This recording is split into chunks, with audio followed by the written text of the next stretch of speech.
આજે આપણે chapter number 12 revision કરવાનું છે। એમાં સૌથી પહેલું જે છે થર્મોડાયનેમિક્સ તંત્ર। થર્મોડાયનેમિક્સ તંત્ર કોને કહેવાય?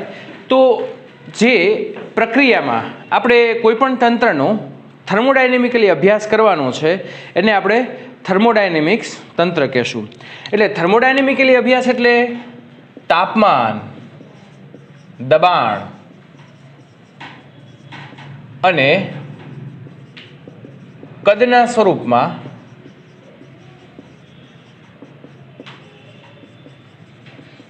અભ્યાસ કરવાનો થાય એને આપણે શું કહેશું? થર્મોડાયનેમિક્સ તંત્ર। ઓકે, બહુ સિમ્પલ છે, કારણ કે આપણે જે કંઈ પણ કામ કરવાનું છે એ તાપમાન, દબાણ અને કદના સ્વરૂપમાં જ કરવાનું છે। આગળ ઘણી બધી પ્રક્રિયાઓ એવી છે કે જે તાપમાન, દબાણ અને કદના સ્વરૂપમાં હોય છે।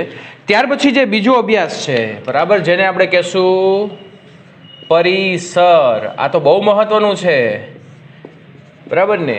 વ્યાખ્યા અહીંયા આ રીતે છે કે તંત્રનો એવો ભાગ કે તંત્રની આજુબાજુનો ભાગ કે જેની આડકતરી કે સીધી અસર તંત્ર ઉપર થતી હોય એને આપણે શું કહેવાય છે? પરિસર કહેવાય। બહારનું વાતાવરણ અત્યારે ઠંડુ છે, તો આપણને રૂમમાં ઠંડી વધારે લાગે, બહારનું વાતાવરણ ગરમ હોય તો રૂમમાં ગરમી લાગે। અત્યારે તો આપણે એસીની વ્યવસ્થા થઈ ગઈ છે એટલે બધું હરખું જ લાગે છે આપણને, બરાબર? એટલે પરિસર, તંત્રની આજુબાજુનો વિસ્તાર કે જેની સીધી કે આડકતરી અસર તંત્ર ઉપર થતી હોય એને શું કહેવામાં આવે છે મિત્રો? પરિસર કહે છે। ત્યાર પછી પરિસીમા, બરાબર? જો આ ઇમ્પોર્ટન્ટ નથી પણ આપણને ખબર હોવી જોઈએ કે આ વસ્તુ જ્યારે આ નામ આવે, પરિસીમા આવે, તો આપણને ખબર હોવી જોઈએ કે આ પરિસીમા એક પ્રકારની દિવાલ છે કે જે પરિસર અને તંત્રને અલગ પાડે છે। આ રૂમમાં આપણે જોઈ શકીએ કે દિવાલ છે, બરાબર? તો દિવાલ શું કામ કરે છે કે બહારની ગરમી કે બહારની ઠંડીથી આપણને બચાવે છે, બરાબર કે નહીં? તો એને શું કહેવામાં આવે છે? પરિસીમા।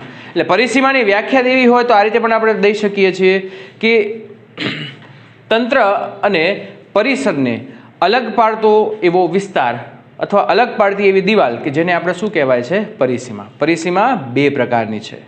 ઓકે, પરિસીમા કેટલા પ્રકારની છે? બે પ્રકાર। જે એક પ્રકાર છે વાહક અને બીજો છે અવાહક।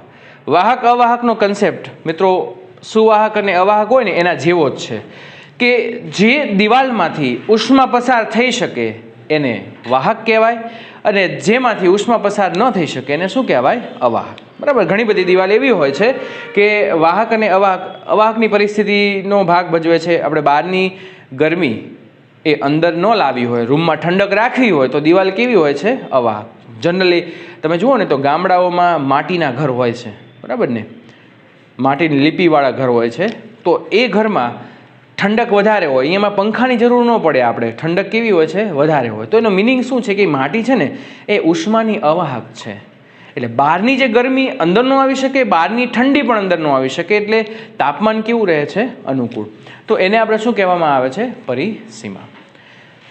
હવે મિત્રો આપણે ખરેખર ચેપ્ટરની શરૂઆત હવે થાય। જો મહત્વની આપણે વાત કરીએ મિત્રો તો થર્મોડાયનેમિક્સ તંત્ર વડે થતા કાર્યની આપણે વાત કરશું। વેરી મોસ્ટ ઇમ્પોર્ટન્ટ આપણી માટે તો થર્મોડાયનેમિક્સ તંત્ર વડે થતું કાર્ય।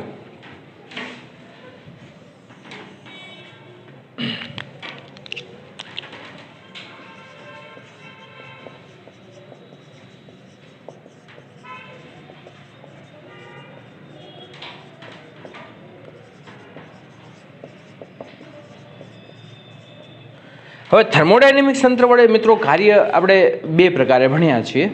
એની માટે મેં તમને એક આખો ટોપિક તારવીને દીધો, આપણે ત્યાં રિવિઝન કરશું। એટલે જ્યારે દબાણ અચળ હોય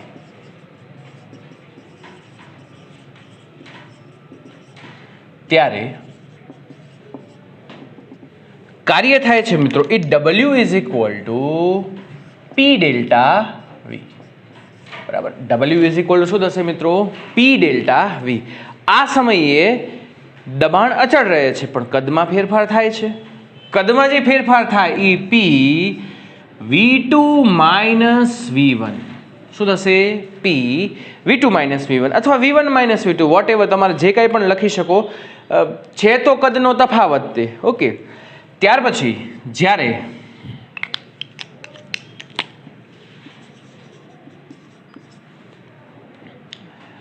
તાપમાન અચળ હોય, તો મિત્રો હવે આપણે થોડું સજાગ થઈ જવાનું છે કે જ્યારે તાપમાન અચળ હોય ત્યારે W is equal to mu R T ln V2 upon V1. ln બરાબર નેચરલ લોગ. ln ને શું કહેવાય મિત્રો? Natural log. હવે આ નેચરલ લોગ છે ને એ આમ આપણી માટે મુશ્કેલ છે, પણ નેચરલ લોગ ને સિમ્પલ લોગમાં ફેરવીને કામ કરો ને તો ખૂબ જ ઇઝી છે મિત્રો. તો અહીંયા W is equal to mu R T 2.303 log to the base 10 V2 upon V1. Simple લોગમાં ફરવું હોય તો 2.303 વડે ગુણી નાખો મિત્રો, એટલે અહીંયા શું થશે? log to the base 10 V2 upon V1. Okay, yes. અને જ્યારે કદ અચળ હોય,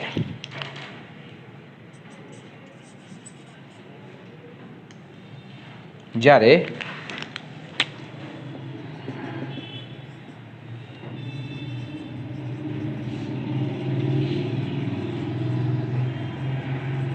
હવે મિત્રો કદ અચળ હોય એનો મિનિંગ શું થયો? કદમાં ફેરફાર જ નથી થતો, એટલે V2 ઇઝ ઇક્વલ ટુ શું થાય? V1. અને જો મિત્રો V2 is equal two V1 થાય તો આની અંદર મૂકી દો, W શું થાય? 0 થઈ જાય. સિમ્પલ વસ્તુ છે, બરાબર ને? W બરાબર શું થશે? 0, કારણ કે કદમાં ફેરફાર નથી થતો. V2 is equal two V1, so W is equal two શું થાય? 0. તો દબાણ અચળ, તાપમાન અચળ, કદ અચળ, આ બધી જ પરિસ્થિતિને આપણે અહીંયા જોઈ, બરાબર ને? એ પરિસ્થિતિ અનુસાર આપણે કામ કર્યું. ઓકે, ત્યાર પછી આવે છે 4 પ્રક્રિયાઓ મહત્વની, વેરી મોસ્ટ ઇમ્પોર્ટન્ટ. ઓકે, એક વખત તમારે લખવું હોય તો લખી જાઓ, ત્યાં સુધી આપણે કાર્ય તો જોઈ લીધું, પણ એક વાક્ય બહુ મહત્વનું છે કે P વર્સિસ V ગ્રાફ વડે ઘેરાયેલું ક્ષેત્રફળ એ કાર્ય આપે છે. P વર્સિસ V ગ્રાફ વડે ઘેરાયેલું ક્ષેત્રફળ આપણને કાર્ય આપે છે. ઓકે, હવે આ જે ગ્રાફ હોય એને કઈ રીતે આપણે ક્ષેત્રફળના સ્વરૂપમાં જોઈ શકીએ? તો એનું એક એક્ઝામ્પલ લઈએ. સપોઝ કે આપણને P વર્સિસ V નો ગ્રાફ બોયલના નિયમ મુજબ આ રીતે આપ્યો છે મિત્રો. તો અહીંયા ઘેરાયેલું ક્ષેત્રફળ મારે મેળવવું કઈ રીતે? બહુ સિમ્પલ વાત છે. એક જ્યાંથી પ્રક્રિયા શરૂ થાય છે અહીંયા કદમાં વધારો થાય, કારણ કે આ બાજુ જાય છે, અને દબાણમાં શું થાય? ઘટાડો. અને આ સમયે P ચલે છે 1/V નું પાલન થાય છે. ઓકે, તો અહીંયા કદમાં ઘટાડો થાય, સોરી કદમાં વધારો થાય છે, અને એના વડે ઘેરેલું ક્ષેત્રફળ એટલે આપણને કાર્ય આપે છે. ઓકે, એટલે આ થશે W, અને ગ્રાફ વડે ઘેરેલું ક્ષેત્રફળ આપણને શું આપે છે મિત્રો? કાર્ય. ચલો આગળ વધીએ આપણે. એ રીતે ઘણી બધી આપણે આકૃતિઓ આની અંદર લખી શકીએ છીએ, દોરી શકીએ. કે સપોઝ કે આપણને આ રીતે ચોરસ આપેલું છે, બરાબર ને? તો આ જે પ્રક્રિયા છે P વર્સિસ V ના ગ્રાફમાં મિત્રો, તો આ પ્રક્રિયાને આપણે ચક્રીય પ્રક્રિયા કહીએ છીએ. કેવી પ્રક્રિયા કહીએ? ચક્રીય પ્રક્રિયા. ઓકે, તો ચક્રીય પ્રક્રિયા એટલે શું? કે જે તંત્ર પ્રારંભિક અવસ્થામાંથી અંતિમમાં જાય ને અંતિમમાંથી પાછી ક્યાં આવે? પ્રારંભિક અવસ્થા. તો એવી પ્રક્રિયાને આપણે ચક્રીય પ્રક્રિયા કહીએ છીએ. તો ચક્રીય પ્રક્રિયામાં શું કરવાનું? બહુ સિમ્પલ વસ્તુ છે. એની અંદર મેં તમને આપણે જ્યારે ભણ્યા ત્યારે 2 વસ્તુ લખાવી હતી. શું? કે જ્યારે ચક્રીય પ્રક્રિયા વિષમ ઘડી દિશામાં હોય, સાંભળજો, ચક્રીય પ્રક્રિયા વિષમ ઘડી દિશામાં હોય ત્યારે W ધન લેવામાં આવે છે, અને ચક્રીય પ્રક્રિયા સમઘડી દિશામાં હોય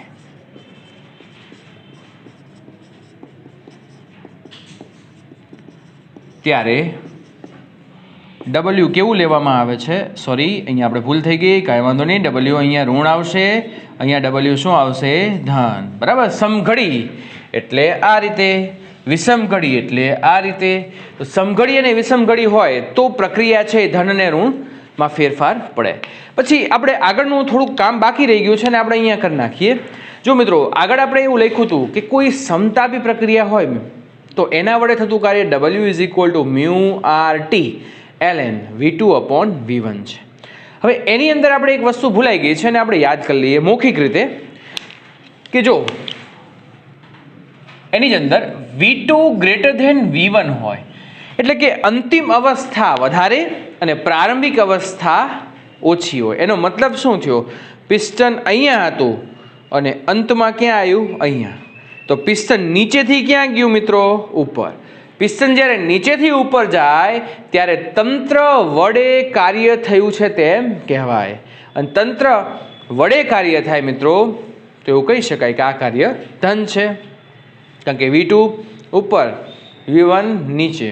તો V2 મોટો હોય અને V1 નાનો હોય તો લોગની કિંમત આપણને ધન મળે, એટલે કાર્ય કેવું મળશે આપણને? ધન. ઓકે, તો W બરાબર આપણને ધન મળશે. એ જ રીતે V2 લેસ ધેન V1 હોય. આનો મિનિંગ શું થયો કે પ્રારંભિક અવસ્થા છે, પ્રારંભિક કદ વધારે છે અને અંતિમ કદ ઓછું છે. મતલબ કે ઉપરથી ક્યાં આવ્યું? નીચે. ઓકે, પિસ્ટન ઉપરથી ક્યાં આવ્યું? નીચે. એટલે તંત્ર પર કાર્ય થયું છે અને જ્યારે તંત્ર પર કાર્ય થાય ત્યારે W ઋણ કહેવાય. Okay, yes. તો આ બહુ સિમ્પલ વસ્તુ છે અને આવડે એવી છે, ધ્યાન રાખવા જેવી છે, કારણ કે MCQમાં 100% પૂછાય છે. અને જ્યારે 4 ઓપ્શનમાં પ્લસ અને માઇનસ નિશાની આપી હોય ને તો તમને ખબર પડવી જોઈએ કે આ કાર્ય ક્યારે ધન થાય છે અને ક્યારે ઋણ થાય છે. ઓકે, પિસ્ટન ઉપરથી નીચે જાય, નીચેથી ઉપર જાય, એમાં ઘણો ફેરફાર છે, કારણ કે બંનેની દિશા કેવી છે? જુદી જુદી. નીચેથી ઉપર જાય તો ઉપરની દિશા, ઉપરથી નીચે આવે તો નીચેની દિશા. બરાબર કે નહીં? ઓકે, ચલો ત્યાર પછી આપણે 4 મુખ્ય પ્રક્રિયાઓનો અભ્યાસ કરશું. ધ્યાન અહીંયા બધાનું. પહેલી પ્રક્રિયા સમદાબી પ્રક્રિયા. વ્યાખ્યા આની મેં તમને લખાવેલી છે, હું અહીંયા મૌખિક રીતે બોલી જાઉં કે જે પ્રક્રિયા દરમિયાન P બરાબર અચળ રહેતું હોય, એટલે P એટલે દબાણ, જે પ્રક્રિયા દરમિયાન દબાણ અચળ રહેતું હોય, ઓકે, એવી પ્રક્રિયાને આપણે શું કહેશું? સમદાબી પ્રક્રિયા. સમદાબી પ્રક્રિયામાં ડેલ્ટા P બરાબર 0 હોય. ઓકે, અને આ સમતાપી પ્રક્રિયા છે એ ઓકે, ચલો અહીંયા W બરાબર એનું કાર્ય લખીએ તો અહીંયા શું થશે? P ડેલ્ટા V બરાબર, અને લખી શકીએ V1 upon T1 is equal two V2 upon T2. Okay, કે જ્યાં P બરાબર શું હોય છે? અચળ. ઓકે, ગ્રાફ બહુ સિમ્પલ. P વર્સિસ V નો ગ્રાફ દોરો મિત્રો. તો P વર્સિસ V. P અચળ છે એટલે આ રીતે થશે. બરાબર, P અચળ છે, આ રીતે થાય. આનો ઢાળ છે dP બાય dV બરાબર શું થઈ જશે? 0. ઢાળ 0 થાય ને, કારણ કે અહીંયા ઢાળ છે જ નહીં. ઢાળ ન હોય તો ઢાળ 0 થાય. ઓકે, ચલો ત્યાર પછી આની અંદર બીજું કામ આપણે કરવાનું છે. તમને યાદ હશે થર્મોડાયનેમિક્સનો પ્રથમ નિયમ, બરાબર ને? થર્મોડાયનેમિક્સનો પ્રથમ નિયમ છે, એનું સૂત્ર શું થાય? અહીંયા લખું છું. થર્મોડાયનેમિક્સ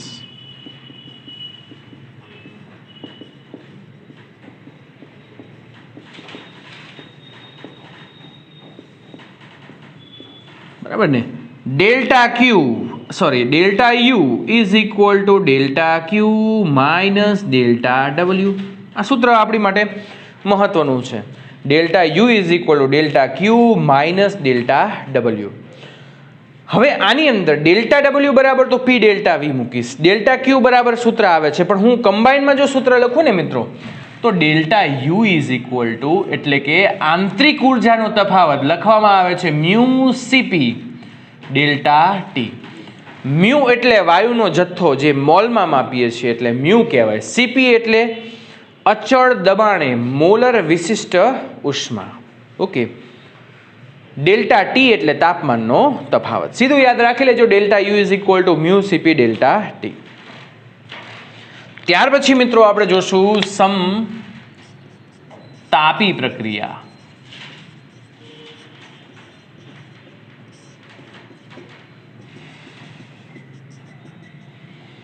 તો સમતાપી પ્રક્રિયા છે એની અંદર ટી બરાબર અચળ, અને મિત્રો ટી બરાબર અચળ હોય ને તો ડેલ્ટા યુ બરાબર પણ 0 થાય. કેમ 0? કારણ કે આંતરિક ઉર્જાનો આધાર કોની ઉપર હોય છે? તાપમાન ઉપર હોય. જો તાપમાન જ અચળ રહેતું હોય તો આંતરિક ઉર્જાનો તફાવત પણ કેવો થઈ જાય? 0 થઈ જાય. આ વસ્તુ આપણે વાયુના ગતિવાદમાં જોયું હતું. વાયુના ગતિવાદમાં શું જોયું હતું મિત્રો? આપણે કે આંતરિક ઉર્જાને આપણે શું કહેતા હતા? આરએમએસ ઉર્જા. આરએમએસ ઉર્જા ERMS is equal two 3/2 RT અને ERMS is equal two 3/2 KBT. તો 3/2 અચળ છે, KB અચળ છે, R અચળ છે, તો ERMS ચલે છે. શું થતું હતું ત્યારે? T. તાપમાન વધે તો આંતરિક ઉર્જા વધે, તાપમાન ઘટે તો આંતરિક ઉર્જા ઘટે. એનો મતલબ કે આંતરિક ઉર્જાનો આધાર કોની ઉપર છે? તાપમાન ઉપર છે. ઓકે, તો તાપમાન અચળ હોય તો ડેલ્ટા યુ બરાબર શું થશે? 0. ઓકે, તો ડેલ્ટા યુ બરાબર 0 હોય તો હું કહી શકું delta Q is equal to delta W. થર્મોડાયનેમિક્સના પ્રથમ નિયમ મુજબ આ 0 હોય અને આ બાજુ લઈ લ્યો તો શું થઈ જશે? Delta W is equal to delta અને ક્યુ ઇઝ ઇક્વલ ટુ શું થાય? ડબલ્યુ. આનો મિનિંગ એવો થાય કે જેટલી ઉષ્મા ઉર્જા આપવામાં આવે છે એ કોના જેટલી હોય છે? કાર્ય જેટલી હોય. આપવામાં આવતી ઉષ્મા ઉર્જા અથવા તો શોષવામાં આવતી ઉષ્મા ઉર્જા કોના જેટલી હોય છે? કાર્ય. અને આ કાર્યનું સૂત્ર મિત્રો μRT ln V2/V1. આ કાર્ય બરાબર શું થશે? μRT ln V2/V1. ln ને ફેરવવું હોય તો 2.303 log to the base 10 V2/V1. Graph આપણે દોરી શકીએ તો P વર્સિસ V નો ગ્રાફ દોરશું મિત્રો. તો બધાને ખબર છે કે બોયલના નિયમ મુજબ આ કામ કરે, બરાબર ને? આ ગ્રાફનો ઢાળ છે, સોરી આકાર છે એ કેવો છે મિત્રો? અતિવલય છે, બરાબર કે નહીં? P વર્સિસ T નો ગ્રાફ દોરો તો તાપમાન અચળ એટલે ગ્રાફ આ રીતે થશે. અને આનો જે ઢાળની ગણતરી કરશું મિત્રો dP/dt એ ઇન્ફાઇનાઇટ થઈ જાય. આ ઢાળ કેવો થાય? કોઈ પણ ગ્રાફ જ્યારે એક્સ અક્ષને લંબ હોય ને ત્યારે ઢાળ ઇન્ફાઇનાઇટ થાય. આ એક્સ અક્ષ છે, આ વાય અક્ષ છે. ઓકે, અને વાય અક્ષને લંબ હોય ને ત્યારે એનો ઢાળ 0 થાય. આ બધી પરિસ્થિતિમાં યાદ રાખી શકો. ત્રીજા ચેપ્ટરમાં આવે છે સુરેખ પથ ઉપર ગતિ, એમાં પણ આ જ વસ્તુ છે. ઓકે, ત્યાર પછી હવે આપણે જોશું સમદાવી સમકદ પ્રક્રિયા.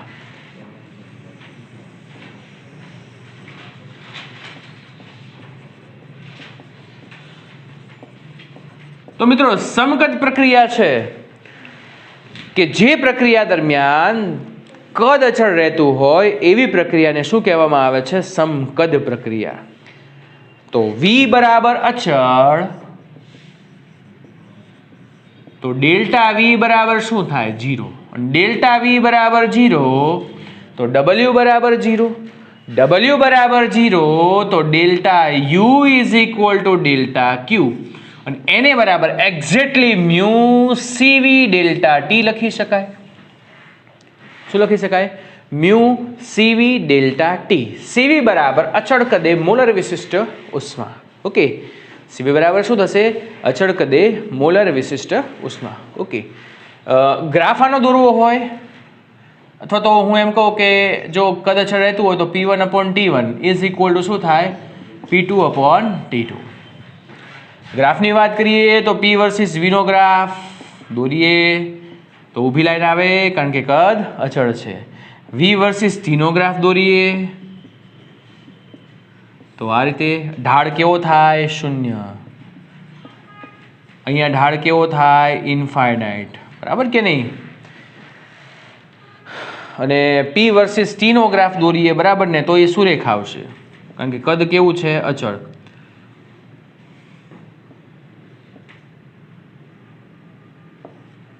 કદ નહીં, સોરી, ઓકે, કદ અચળ છે એટલે અહીંયા T આવશે, એટલે આ રીતે ગ્રાફ છે, બરાબર ને? તો P ચલે છે શું થાય? T. ત્યાર પછી હવે આપણે જોઈશું સમોષ્મી પ્રક્રિયા. Very very most important, the most IMP છે કારણ કે એના ઉપરના આધારિત MCQ દાખલા જે કાંઈ પણ ગણો કોમ્પિટિટિવ એક્ઝામમાં વધારે પૂછાય છે. ઓકે મિત્રો, તો હવે આપણે જોઈએ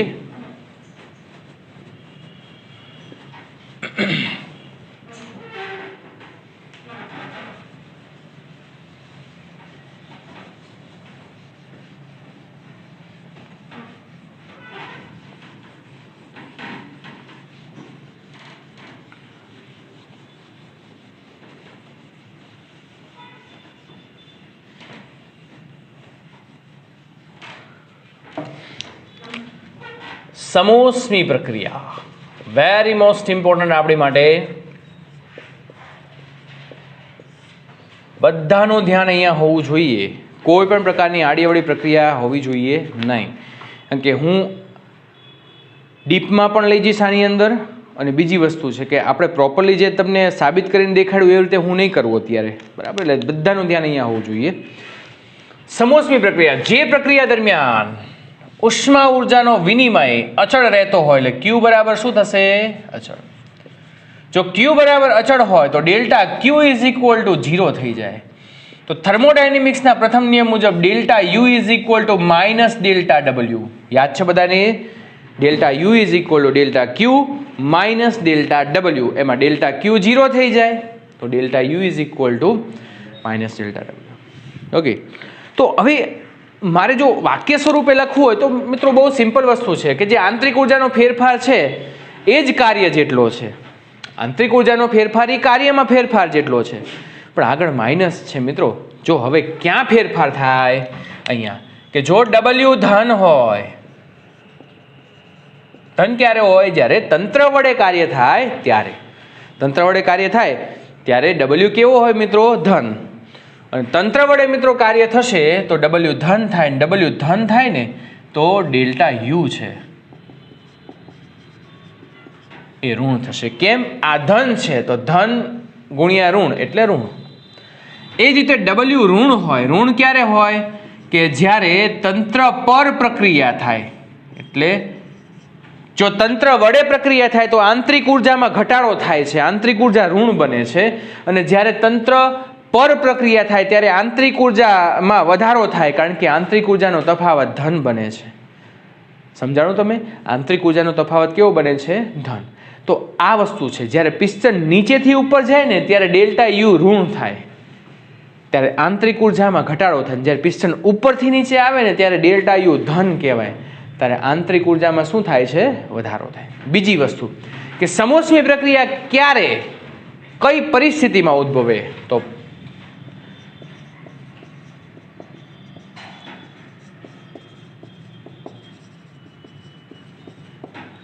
ઉદ્ભવવા માટે પહેલી પરિસ્થિતિ, પ્રક્રિયા ઝડપી હોવી જોઈએ. ઝડપથી કામ કરીશું. અત્યારે આપણે સમોષ્મી પ્રક્રિયાનું કામ કરી રહ્યા છીએ.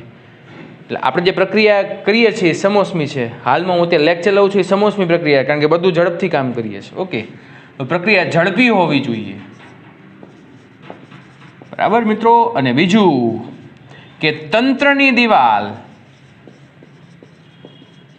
અવાહક હોવી જોઈએ. અવાહક દિવાલ આપણે પહેલા ચર્ચા કરી ગયા છીએ કે અવાહક દિવાલ હોય તો ઉષ્માનો વિનિમય શક્ય નથી. બે તંત્ર હોય એની વચ્ચે અવાહક દિવાલ રાખી દો તો ઉષ્મા છે એ જઈ શકે નહીં. ઓકે, તો તંત્રની દિવાલ અવાહક હોવી જોઈએ. હવે હું ખાલી એક્ઝામ્પલ લઉં છું, તમારે આ ભણવામાં હજી નથી આવ્યું. જો ઝડપી પ્રક્રિયામાં હું તમને કહું ને કે ટાયર ટ્યુબ જ્યારે ફાટે તો એ પ્રક્રિયા અત્યંત ઝડપી હોય. ઓકે, એટલે ટાયર ટ્યુબ ફાટે ને તો ત્યારે તાપમાન ઉષ્માનો વિનિમય કેવો રહે છે? અચળ રહે છે. જો એક વસ્તુ ધ્યાન રાખજો, હવે તમે તમારા મગજમાંથી થોડું કાઢી નાખજો. શું કાઢવાનું?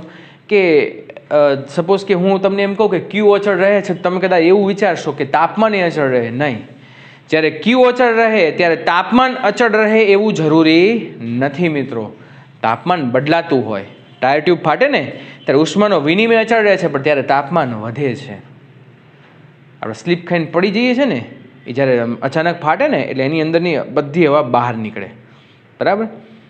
અને એને ખુલ્લી હવામાં આપણે જો એ ટાયર ટ્યુબ ફાટે ને તો નુકસાન થવાનો ભય, આપણે ધીમી ગતિએ ચલાવતા હોય ને તો ત્યારે આપણને નુકસાન થવાનો ભય ઓછો રહે છે. એટલે જ કહે છે કે ધીમેથી વાહન ચલાવવું.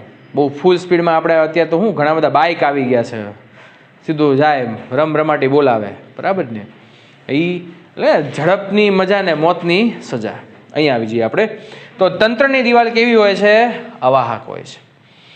ટાયર ટ્યુબ ફાટવું એ પણ સમોષ્મી પ્રક્રિયાનું એક ઉદાહરણ છે. બીજી વસ્તુ કે જ્યારે માધ્યમમાં તરંગો, ધ્વનિ તરંગો આગળ વધે ને તો એ પ્રક્રિયા પણ સમોષ્મી છે. ચેપ્ટર નંબર 15માં આ બેઠું ઉદાહરણ આવશે. એ પ્રક્રિયાને શું કહેવામાં આવે છે? સંઘનન અને વિઘનન પ્રક્રિયા. તો સંઘનન પ્રક્રિયા બહુ સિમ્પલ છે. જ્યારે આ રીતે માધ્યમમાં આગળ વધે આ રીતે શૃંગ અને ગર્ત પ્રમાણે અને શૃંગ કહેવાય અને ગર્ત કહેવાય આ પ્રમાણે. તો જ્યારે શૃંગ હોય ને ત્યારે સંઘનન રચાય, બધા કણો ભેગા થઈ જાય. પછી ગર્ત રચાય તો બધા કણો છૂટા થઈ જાય. ભેગા છૂટા એમ થઈને મારો અવાજ તમારા સુધી પહોંચે છે. ઓકે, તો 2 એક્ઝામ્પલ મૌખિક રીતે બોલી ગયો છું, અહીંયા લખીશ નહીં, બરાબર. ટાયર ટ્યુબનું ફાટવું, ધ્વનિનું પ્રસરણ, સંઘનન ને વિજ્ઞાનની પ્રક્રિયા દ્વારા, આ બંને સમોષ્મી પ્રક્રિયાના ઉદાહરણો છે. યસ, સમોષ્મી પ્રક્રિયા માટે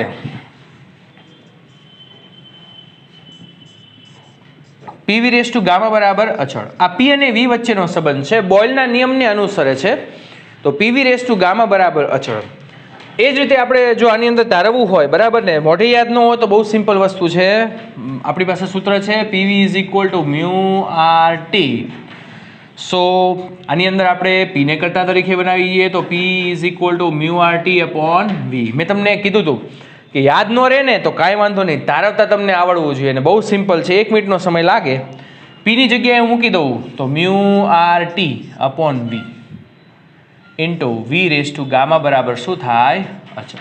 મેં શું કામ કર્યું? આ સૂત્રનો ઉપયોગ કરીને પીને કરતા તરીકે બનાવ્યું, બરાબર ને. આ સૂત્રનો ઉપયોગ કરીને આની અંદર મૂકી દીધું. ચલા, હવે આપણે આર અને મ્યુ અચળ છે, તો ઈ અચળના છેદમાં અચળ એટલે શું આવે? અચળ. સો ટી વી ગામા -1 બરાબર અચળ. ઓકે, હવે મિત્રો તમને એમ થયું કે ભાઈ મારે અહીંયા વી ઉપરથી ઘાત હટાડવી છે, તો આમે લખી શકો T 1 upon gamma -1 into V બરાબર અચળ. વીની ઉપરથી ઘાત હટાડવી છે તો આની ઉપર 1 અપોન ગામા -1 લઈ લો, ચાલે. તો આ પહેલું સૂત્ર, પહેલું આ બીજું. ત્યાર પછી હવે મારે વીને રિપ્લેસ કરવો છે, તો આ સૂત્રની અંદરથી વીને કરતા તરીકે બનાવો તો મ્યુ આર ટી અપોન પી થઈ જશે. તો પી મ્યુ આર ટી અપોન વી, વીને કરતા તરીકે બનાવ્યો છે એટલે અહીંયા પી રેસ ટુ ગામા બરાબર અચળ. કે દરેકને સ્વતંત્ર ઘાત દઈ દઉં તો પી એમનો એમ mu R raise to gamma એમનું એમ ટી રેસ ટુ ગામા એના છેદમાં પી રેસ ટુ ગામા બરાબર શું થાય? અચળ. ઓકે, હવે મ્યુ આર ટી ને આપણે ક્યાં લઈ જશું? નીચેની બાજુએ. તો અહીંયા પીની 1 ઘાત છે તો P 1 - gamma mu R raise to gamma, એ તો આના છેદમાં જતો રહે, તો અચળના છેદમાં અચળ એટલે 0, એટલે અહીંયા થઈ જશે ટી રેસ ટુ ગામા બરાબર અચળ. હવે મારે આની ઘાત હટાવી છે તો હું આમ લખી શકીશ, પી ઉપર લખીએ આપણે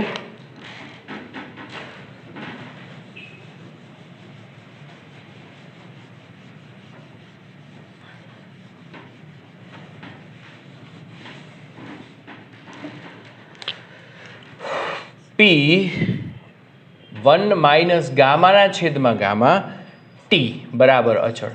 અને પીની ઉપરથી ઘાત હટાડવી હોય તો મારે P T gamma upon 1 - gamma બરાબર અચળ. બંને રીતે હું લખી શકું, કોઈ પ્રકારનો પ્રોબ્લેમ થાય નહીં, બંને રીતે. એમાં એવું છે ક્યારેક આપણે પી મેળવવાનું હોય તો આની ઉપર ઘાતનો આપણે હિસાબ કરવો પડે. હવે વાત આવી ગામા. ગામા એટલે શું? તો ગામા એટલે આપણે કદ પ્રસણાંક કહીએ, પણ ગામા ઇઝ ઇક્વલ ટુ લખી શકીએ સીપી અપોન સીવી. એટલે કે અચળ દબાણે મોલર વિશિષ્ટ ઉષ્માને અચળ કદે મોલર વિશિષ્ટ ઉષ્માના ગુણોત્તરને ગામા કહેવામાં આવે છે. ઓકે, અચ્છા. અને બીજો આ બંને વચ્ચેનો સંબંધ આવો છે, CP minus CV is equal to R. હવે મિત્રો થોડા સાવધાન થઈ જાઓ, બી અવેર, કારણ કે હવે જે હું પોર્શન ચલાવવાનું છું ને એ કદાચ તમને તકલીફ કરાવે, કારણ કે થોડું એમાં મગજ વધારે ચલાવવાનું આવે ને, એટલે આપણું માઇન્ડ જેમાં વધારે ચલાવવાનું આવે ને એ એક્સેપ્ટ ન કરે. ઓકે, તો ધ્યાન રાખીને હવે કામ કરજો, કારણ કે એની ઉપર આધારિત MCQ એટલે એ સમોષ્મી પ્રક્રિયાના જ બધા ઉદાહરણો છે, બરાબર ને. પણ હવે ટ્રિકી કઈ રીતે એ આપણને પૂછી શકે મિત્રો, એ આપણે હવે જોવાનું છે. પહેલાં હું અહીંયા પ્રૂવ કરીશ, કારણ કે કદાચ તમે ભૂલી ગયા હશો. ઓકે, ધ્યાન બધાનું અહીંયા વ્યવસ્થિત હો. મેઇન આપણું લક્ષ્ય એ છે કે એના સૂત્રને આપણે યાદ રાખીએ. ઓકે, કદાચ યાદ ન હોય તો આપણને તારવતા આવડવું જોઈએ. હા, આપણને એ સૂત્ર તારવતા આવડવું જોઈએ. ચલો હવે મિત્રો આપણે શરૂ કરીએ છીએ. આપણી પાસે CP - CV = R છે. ઓકે, હું એક કામ કરું, આ સૂત્રમાંથી હું CV ને બહાર કાઢી લઉં. CV ને પરાણે બહાર કાઢશો, અહીંયા CV ને બહાર કાઢું તો અહીંયા શું થશે? CP/CV -1 = શું થાય? R. મેં શું કર્યું? આ CV ને પરાણે બહાર કાઢી નાખ્યું. પરાણે બહાર કાઢું તો અહીંયા કાંઈ CP ના છેદમાં CV હતું નહીં કે ગુણાકારમાં હતું નહીં. મારે શું કરવું પડે? અહીંયા એક CV છેદમાં મૂકવું પડે. જો આને તમે અંદર લઈ જશો તો પાછું આ પદ આવી જશે. ઓકે, ચલો CP/CV બરાબર શું થાય? ગામા. તો CV ગામા -1. ઓકે, CV કરતા તરીકે બનાવો તો CV = R ગામા -1. બરાબર, CV શું થશે? R/ગામા -1. તો આ CV માટેનું ઇક્વેશન થયું. કદ પ્રસરણાંકના સ્વરૂપમાં, ગામાના સ્વરૂપમાં CV R/ગામા -1. એક્ઝેક્ટલી CP આની અંદર મૂકીને તમે કામ કરી શકો છો. CV ને મૂકી દો આખા પદને R/ગામા -1 તો CP આ રીતે થશે R ગામા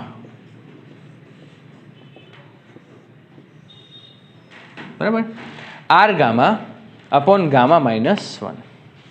ઓકે, હવે ગ્રાફની ચર્ચા કરીએ. આ બે સૂત્ર આપણી માટે મહત્વના છે. હજી એક સૂત્ર આવે છે મિત્રો, એ આ રીતે છે. જો ધારો કે આનો ઉપયોગ કરતા આપણે શીખવાનો છે નેક્સ્ટ લેક્ચરમાં. ધારો કે બધાનું ધ્યાન અહીંયા આવો, કારણ કે શું છે, હમણાં આટલા વખતથી સવારે વહેલા નતા ઉઠતા ને, હવે વહેલા ઉઠીને આવો છો.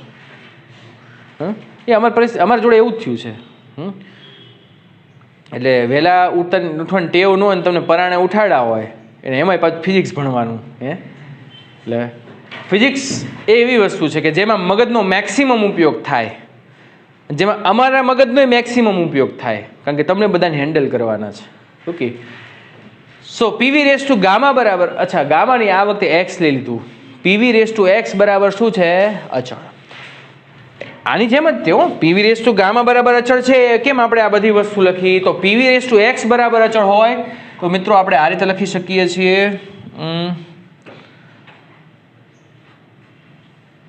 C CV CP કાંઈ નહીં, C R/ગામા -1 પ્લસ R/x માઇનસ અથવા તો 1 - x એવું કંઈક છે, વોટ એવર. Okay, done. ચલો હવે આની અંદર આપણે ઘણી બધી પરિસ્થિતિઓ વિચારવાની છે મિત્રો. જો દબાણ અચળ હોય, સમજો મિત્રો, દબાણ અચળ હોય તો હવે તમે મને એમ કહો PV/x બરાબર અચળ છે મિત્રો. આની અંદર મારે દબાણને કેવું રાખવું છે? અચળ રાખવું છે. ખાલી દબાણ, કદ નહીં. તો કદની ઉપર હું કેટલી ઘાત લઉં કે જેથી કદ V/ હું શું લઉં કે જેથી 1 થઈ જાય? x બરાબર 0. કોઈ પણની 0 ઘાત લેશો તો એનું મૂલ્ય શું થઈ જશે? 1. તો હું અહીંયા x બરાબર 0 લઉં, સો P બરાબર V/0 બરાબર 1 થઈ જાય. P બરાબર શું થાય? અચળ. તો આ પ્રક્રિયા છે એ સમદાબી પ્રક્રિયા કહેવાય. અને સમદાબી પ્રક્રિયામાં આપણને મિત્રો ખબર છે કે એને CP કહેવાય. મૂકી દો આની અંદર x બરાબર 0 તો અહીંયા શું થશે? R/ગામા -1 પ્લસ R. તો એ આ જ થશે R/ગામા ના છેદમાં ગામા -1. શું થશે? એક્ઝેક્ટલી આમ જ થશે. આજે લાવ્યા ને એ જ થશે. પણ મારે તમને એટલા માટે આ સમજાવવું હતું કે આ એક સપોઝ કે આ આપણું કોમન ઇક્વેશન છે. શું છે મિત્રો? કોમન ઇક્વેશન, કે જેની આધારે આપણે CP અને CV વચ્ચેનો સંબંધ તારવી શકીએ. અચ્છા, હવે હું તમને પૂછું કે મારે અહીંયા કદ અચળ રાખવું છે તો શું કરું? હાલો, જેને આવડતું એ હાથ ઊંચો કરો. કરો, વાંધો નહીં.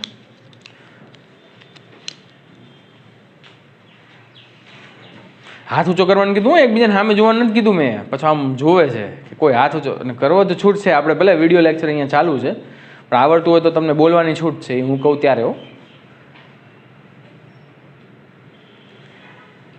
કદ અચળ કરવું છે.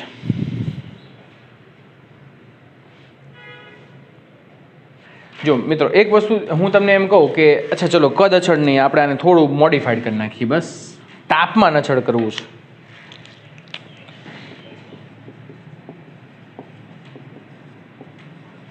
જેની ઉપર ઘાત છે ને એને જ આપણે ફેરવ કરીએ. તાપમાન અચળ કરવું છે. x બરાબર શું લેશું? 1. Very good. x is equal to 1. કેમ કે તાપમાન અચળ હોય મિત્રો ત્યારે PV બરાબર અચળ થાય કે નહીં? હવે v ની ઉપર એક ઘાત લાવી હોય તો x બરાબર શું લઈશું? 1. વેરી ગુડ, સરસ, બરાબર ને? તો અહીંયા તાપમાન અચળ છે. હવે એ અહીંયા 1 માઇનસ 1 એટલે શું થઈ જાય? 0. કોઈ પણમાં છેદમાં 0 આવે તો ઇન્ફાઇનાઇટ. ઇન્ફાઇનાઇટ પ્લસ ગમે તે વસ્તુ ઇન્ફાઇનાઇટ જ કહેવાય. એટલે સી શું થઈ જશે? ઇન્ફાઇનાઇટ. બરાબર ને? સી શું થઈ જશે? ઇન્ફાઇનાઇટ.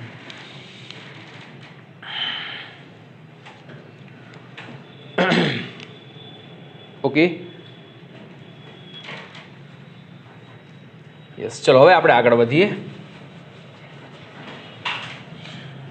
મિત્રો હવે થોડા ગ્રાફની ચર્ચા કરી જઈએ અને થોડું ઘણું ગામા જે છે એની ચર્ચા કરી જઈએ. મિત્રો જો ગ્રાફની જે ચર્ચા છે, ઓકે, એમાં આપણે સમતાપી અને સમોષ્મી પ્રક્રિયાના ગ્રાફમાં શું ફેરફાર થાય છે એની ચર્ચા કરશું. મિત્રો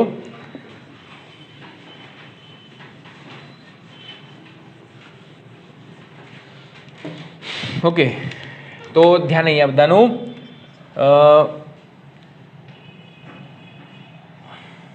P વર્સિસ V નો ગ્રાફ દોરું છું. જો ધ્યાન રાખજો બધા,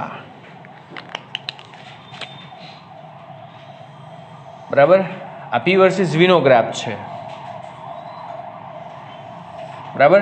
તો P વર્સિસ V નો જે ગ્રાફ હોય એની અંદર મેં આ બે વસ્તુ દોરી છે, બે ગ્રાફ દોરેલા છે, બરાબર ને? તો બંને ગ્રાફ છે હું કહી શકું કે આ સમતાપી પ્રક્રિયાનો ગ્રાફ છે અને આ સમોષ્મી પ્રક્રિયાનો ગ્રાફ છે કે નહીં મિત્રો? કેમ? મૌખિક રીતે બોલું છું, ધ્યાન રાખજો. સમતાપી પ્રક્રિયા કરતા સમોષ્મી પ્રક્રિયાનો ઢાળ વધુ હોય છે. કેટલો? ગામા જેટલો. એટલે કહી શકાય કે સમોષ્મી પ્રક્રિયાનો ઢાળ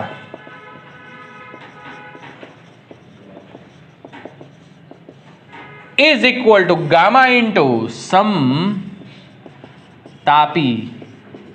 પ્રક્રિયાનો ઢાળ. એના કરતા વધારે હોય છે. ગામા ઘણો હોય છે. Okay, yes. તો આગળ જોઈએ આપણે. આગળમાં યસ આની માટે થોડું કામ કરીએ. ગામા ઇઝ ઇક્વલ ટુ શું છે? CP/CV, બરાબર કે નહીં? હવે મુક્તતાના અંશો જ્યારે આપણે ભણ્યા હતા, મુક્તતાના અંશોના સ્વરૂપમાં આપણે CP અને CV ને લખવું હોય તો મિત્રો આપણે આ રીતે લખી શકીએ. ધ્યાન રાખજો, તમારી માટે કદાચ ભૂલી ગયા હશો તો CP is equal two FR/2 plus R અને CV ઇઝ ઇક્વલ ટુ શું થશે? FR/2. જો તમે CP માઇનસ CV કરશો ને આ બંને, તો આ બંને કેન્સલ થઈ જશે, વધશે R. તો CP minus CV is equal two શું થઈ જાય? R. મુક્તતાના અંશો F, એક પરમાણુ માટે F બરાબર 3, દ્વિપરમાણુ માટે 7, રિજિડ રોટેટર હોય તો 5, બરાબર ને? ત્રિપરમાણુમાં બે વસ્તુ છે કે રેખીય અને અરેખીય. વેરી ગુડ, બરાબર? તો એની માટે મુક્તતાના અંશો અહીંયા મૂકો એમ CP અને CV ની વેલ્યુ બદલાતી જશે. પણ જેમ જેમ અહીંયા વાક્ય લખું છું, બહુપરમાણુય અણુ તરફ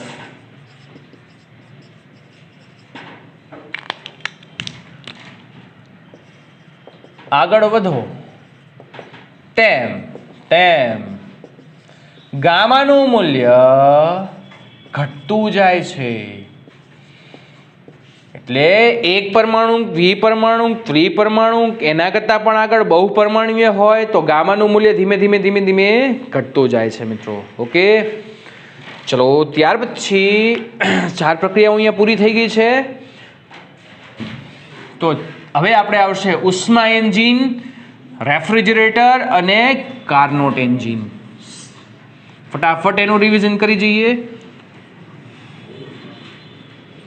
અવાજ નહીં. તમને મેં જે પૂછવું એની બોલવાની છૂટ આપી છે, વાતું કરવાની છૂટ નથી આપી, એટલે ધ્યાન અહીંયા રાખો.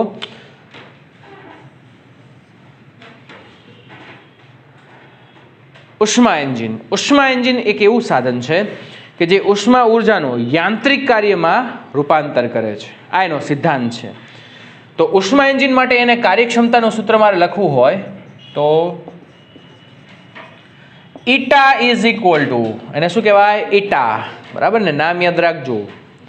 Eta is equal two W/Q1. આ ઉષ્મા એન્જિન એક ચક્રીય પ્રક્રિયા છે. કેવી પ્રક્રિયા છે? ચક્રીય પ્રક્રિયા. ચક્રીય પ્રક્રિયા હોય તો પ્રારંભિક અને અંતિમ અવસ્થા સમાન થાય, અને ત્યારે ડેલ્ટા યુ બરાબર શું થાય? 0. કારણ કે આંતરિક ઉર્જાનો આધાર પ્રારંભિક અવસ્થા અને અંતિમ અવસ્થા, નહીં કે એના માર્ગ ઉપર છે. તો eta is equal two W/Q1 થશે. W એટલે કરવામાં આવતું કાર્ય અને Q1 એટલે શોષવામાં આવતી ઉષ્મા. મિત્રો હવે આમાં ધ્યાન તમારે શું રાખવાનું છે કે હંમેશા શોષવામાં આવતી ઉષ્મા ઉર્જા છે, બરાબર ને? અથવા તો એમ કે ઊંચા પ્રાપ્તિ સ્થાનવાળા, તો ઊંચા પ્રાપ્તિ સ્થાનમાં હંમેશા Q1 આવે, એનું તાપમાન હંમેશા શું થાય? T1. સંજ્ઞા ક્યારેય બદલતા નહીં, નહીતર આ દાખલામાં ભૂલ પડશે. તમને એમ કે ઊંચા પ્રાપ્તિ સ્થાનમાંથી મેળવેલી ઉષ્મા ઉર્જા તો હંમેશા Q1 થશે, અને હંમેશા એનું તાપમાન શું થશે? T1. ચાહે અહીંયા હોય કે અહીંયા હોય. અને અહીંયા આવશે નીચા તાપમાનવાળું ઉષ્મા પ્રાપ્તિ સ્થાન, જે Q2 અને T1. અહીંયા કાર્યકારી પદાર્થ હોય, બરાબર ને? અહીંથી ઉષ્મા શોષે, અહીંયા ઉષ્મા વેડફે, ને અહીંયા આપણને કાર્ય આપે, બરાબર કે નહીં? આ એનો બ્લોક ડાયાગ્રામ છે. ડન. અચ્છા મિત્રો, તો હવે આની અંદર બીજું કામ આપણે કરીએ. Q1 - Q2 પરિણામી ઉષ્મા ઉર્જા અથવા પરિણામી ઉષ્મા ઉર્જાનું રૂપાંતર કાર્યમાં થાય છે. Q1 - Q2 અપોન શું થશે? Q1. અથવા તો ઈટા ઇઝ ઇક્વલ ટુ 1 - લખી શકીએ છીએ આપણે Q2/Q1. ઓકે. ત્યાર પછી રેફ્રિજરેટર. એ તો આપણને બહુ ગમે. એસી, રેફ્રિજરેટર. હજી તો ગરમી આવશે એટલે બધા કહેશે સર એસી ચાલુ કરો. હા, કહેવાની જરૂર નહીં પડે. રિમોટ હાથમાં હશે તો પહેલાં એસી ચાલુ કરશે રૂમમાં એન્ટર. ફી આપીએ છીએ. તો રેફ્રિજરેટર માટે આનાથી ઊંધી પ્રક્રિયા. આ નીચે આવી જશે, આ ઉપર જતું રહેશે, પણ W અહીંયા છે ને એની જગ્યાએ અહીંયા આવશે. કે કોઈ પણ ઉષ્મા ઉર્જાને નીચા તાપમાનથી ઊંચા તાપમાન તરફ લઈ જવી હોય મિત્રો, ત્યારે ત્યારે એની ઉપર કાર્ય કરવું પડે. પાણી નીચેથી ઉપર ચડાવવું હોય તો કાર્ય કરવું પડે ને, એને કંઈક ઉર્જા આપવી પડે મોટર વડે. ઉપરથી નીચે લાવવું કંઈ જરૂર નથી, સીધું આમ ફેંકો એટલે પૂરું થઈ ગયું, બરાબર ને? તો રેફ્રિજરેટર એની માટે બીટા આવશે. Beta is equal two Q2/W. Performance ગુણાંક, જેને શું કહેવામાં આવે છે મિત્રો? પરફોર્મન્સ ગુણાંક. ઓકે. તમે એસી ને ટીવી ને બધું ખરીદવા જાઓ તો એની પર સ્ટાર હોય. હા, તો એ સ્ટાર બીજું કાંઈ નહીં, પરફોર્મન્સ ગુણાંક હોય છે. 5 સ્ટાર હોય ને તો પાવર કન્ઝ્યુમ ઓછો કરે, ઓછી ઉર્જા વાપરે. તો beta is equal two Q2/W. તો Q2/Q1 - Q2. ઓકે. બંનેનો સંબંધ લખવો હોય તો beta is equal two 1/ηta -1. Okay. શું થાય? 1/ηta -1. આ ખાસ યાદ રાખવાનું છે મિત્રો, કારણ કે આની ઉપર આધારિત MCQ વારંવાર પૂછાય છે. રેફ્રિજરેટર અને ઉષ્મા એન્જિનના બંનેના કમ્બાઈન MCQ હોય છે, અને કમ્બાઈન હોય ને ત્યારે એકને પરફોર્મન્સ ગુણાંક કહેવાય, એકને કાર્યક્ષમતા કહેવાય. અને શું કહેશું? કાર્યક્ષમતા. ત્યાર પછી કાર્નોટ એન્જિન. કાર્નોટ એન્જિન બહુ જ મહત્વનું ઉષ્મા ઉર્જાનું મોડિફાઈડ વર્ઝન, એટલે શું કહેવાય? Carnot engine. એના ઉષ્મા એન્જિનનો ઉપયોગ કરીને જે બનાવવામાં આવેલું છે એને કાર્નોટ એન્જિન કહેવાય. કાર્નોટ એન્જિન 4 પ્રકારની પ્રક્રિયાઓમાંથી પસાર થાય. પહેલી સમતાપી વિસ્તરણ, સમોષ્મી વિસ્તરણ, સમતાપી સંકોચન, સમોષ્મી સંકોચન, બરાબર ને? તો આ 4 પ્રક્રિયાઓમાંથી પસાર થઈને એ જે આખું કાર્ય રચે છે એ ચક્રીય પ્રક્રિયા કહેવાય. ઓકે, ચક્રીય પ્રક્રિયા હોય ત્યારે યુ બરાબર 0 થઈ જાય એ ફાઇનલ છે. ઓકે, એની માટે કાર્યક્ષમતા eta is equal to 1 minus T2 upon T1. ઉષ્મા એન્જિનની કાર્નોટ એન્જિનની કાર્યક્ષમતા એ T2 તાપમાન ઉપર આધાર રાખે છે, T2 અને T1 ઉપર. ઓકે, T2 એટલે નીચા ઉષ્મા પ્રાપ્તિ સ્થાનનું તાપમાન. ઓકે, ઠારણ વ્યવસ્થા કહી શકીએ. T1 એટલે યસ ઊંચા તાપમાનવાળું પ્રાપ્તિ સ્થાન.